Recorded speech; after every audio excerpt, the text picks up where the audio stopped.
kelompok 3 akan memperkenalkan diri terlebih dahulu. Perkenalkan, nama saya Ibu Putri Destariasi. Nama saya Eki Jessi Farley. Nama saya Enisha Deli.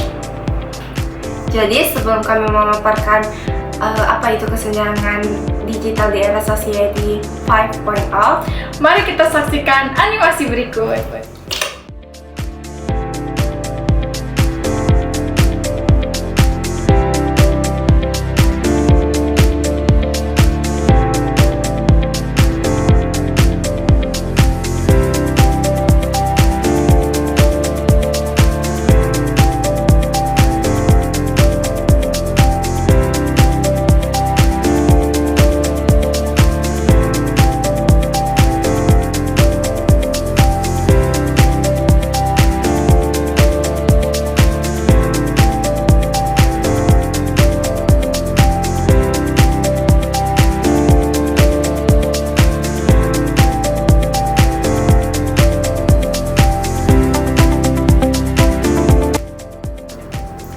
Kesenjangan digital terlihat jelas dalam dua video yang menggambarkan perbedaan pemahaman teknologi antara individu yang terampil dan yang tidak terampil.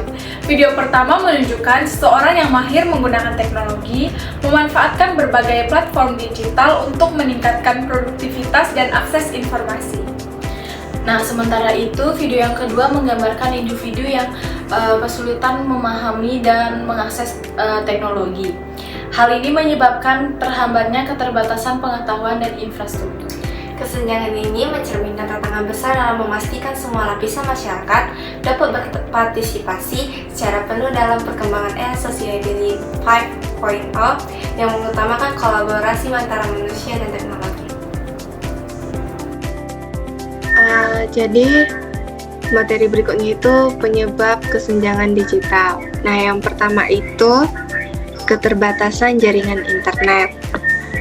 Banyak daerah, terutama di pedesaan, masih belum memiliki akses internet yang stabil dan berkecepatan tinggi. Nah, yang kedua itu kurangnya perangkat digital dan biaya akses. Kurangnya ketersediaan perangkat seperti komputer, smartphone, dan tablet, terutama di kalangan masyarakat kurang mampu. Nah, sedangkan juga biaya internet dan perangkat digital yang masih relatif mahal menjadi kendala bagi sebagian masyarakat. Nah, yang ketiga itu keterampilan.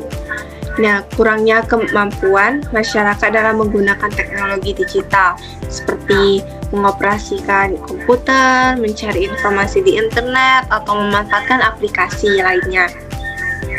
Nah, yang kedua ketimpangan pendapatan. Perbedaan pendapatan yang signifikan antara kelompok masyarakat menyebabkan perbedaan akses terhadap teknologi. Nah, yang terakhir itu pendidikan. Nah, kurangnya pendidikan yang memadai tentang teknologi digital sejak dini. Nah, selanjutnya itu dampak kesenjangan digital. Yang pertama itu perbedaan akses terhadap informasi. Perbedaan akses terhadap informasi menyebabkan kesenjangan pengetahuan yang terjadi ketika seseorang memiliki akses informasi yang baik sementara yang lain tidak. Nah, di era digital ini, informasi didapatkan dengan mudah melalui internet seperti berita, kursus online, atau video tutorial. Namun, bagi mereka yang tidak punya akses di internet, mereka kesulitan mengakses peluang untuk belajar atau menemukan pekerjaan yang lebih baik. Nah, contohnya itu ada seorang warga desa yang tidak bisa mengakses internet, akan kesulitan untuk mencari informasi tentang lowongan pekerjaan, kursus keterampilan, atau cara menulis CV yang baik.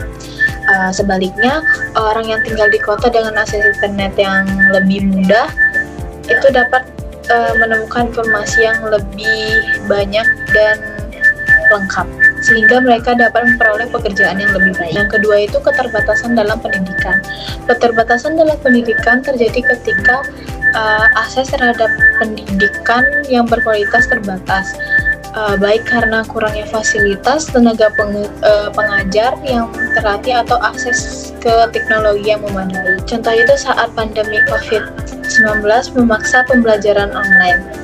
Tetapi siswa yang di daerah terpencil seringkali kesulitan karena kurangnya perangkat dan koneksi internet yang memadai. Yang ketiga itu hambatan dalam ekonomi.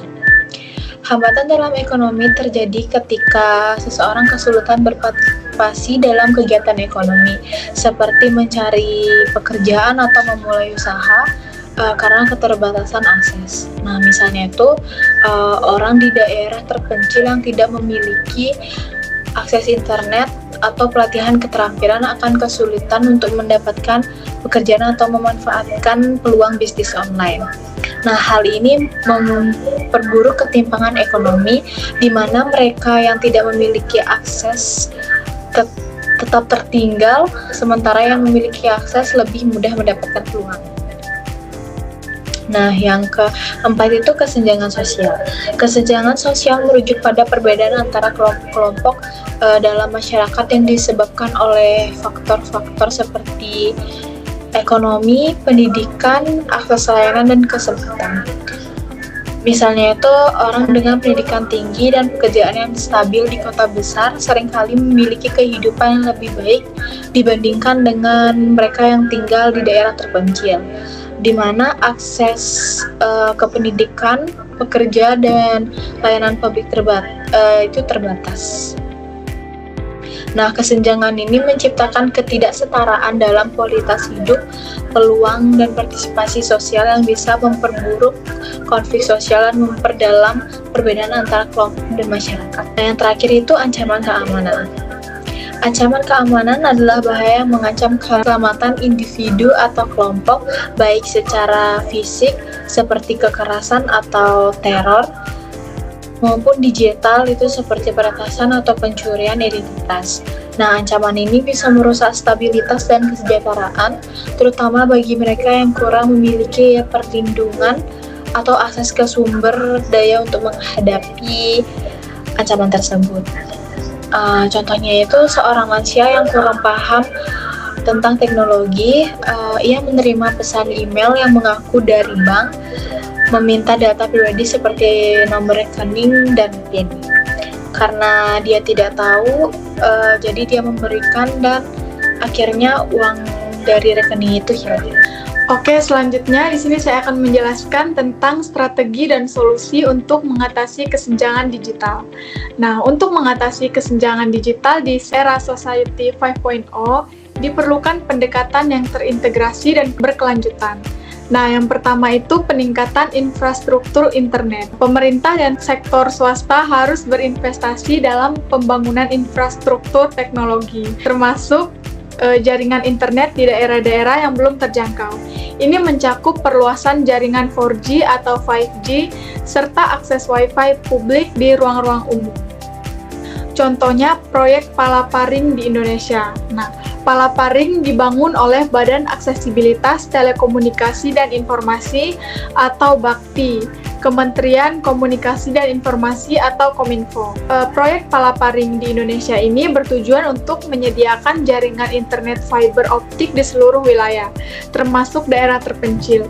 Ini membantu meningkatkan akses internet bagi masyarakat yang sebelumnya sulit terjangkau. Nah, yang kedua itu adalah pelatihan literasi digital. Program pelatihan digital yang menyeluruh untuk berbagai kelompok usia dan latar belakang sangat penting. Kurikulum pendidikan juga harus disesuaikan dengan kebutuhan literasi digital yang memadai untuk menciptakan generasi yang siap menghadapi era digital. Nah, contohnya program pelatihan yang diadakan di desa-desa untuk mengajarkan masyarakat cara menggunakan perangkat digital dan internet. Ini membantu mereka untuk memahami cara mengakses informasi dan memanfaatkan teknologi untuk kebutuhan sehari-hari. Lalu ada akses internet gratis atau berbiaya rendah, atau dapat kita sebut sebagai akses yang terjangkau terhadap teknologi. Upaya untuk menurunkan harga perangkat teknologi dan biaya internet sangat penting. Kebijakan pemerintah untuk memberikan subsidi atau memfasilitasi pembiayaan perangkat dapat membantu memperluas akses bagi masyarakat yang berpenghasilan rendah.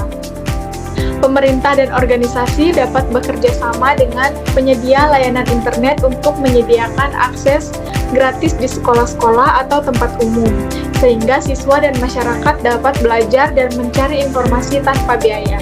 Lalu yang terakhir ada pengembangan platform digital offline. Nah, pengembangan platform digital offline adalah proses pengembangan aplikasi atau alat perangkat lunak yang dapat berfungsi tanpa koneksi internet. Contohnya adalah inisiatif seperti Digides yang menawarkan platform digital yang dapat digunakan secara offline, memungkinkan pengguna mengakses informasi penting tanpa koneksi internet yang stabil. Ini sangat berguna di daerah terpencil. Baik, sekian presentasi dari kami. Jika ada kesalahan kata, mohon dimaafkan dan terima kasih.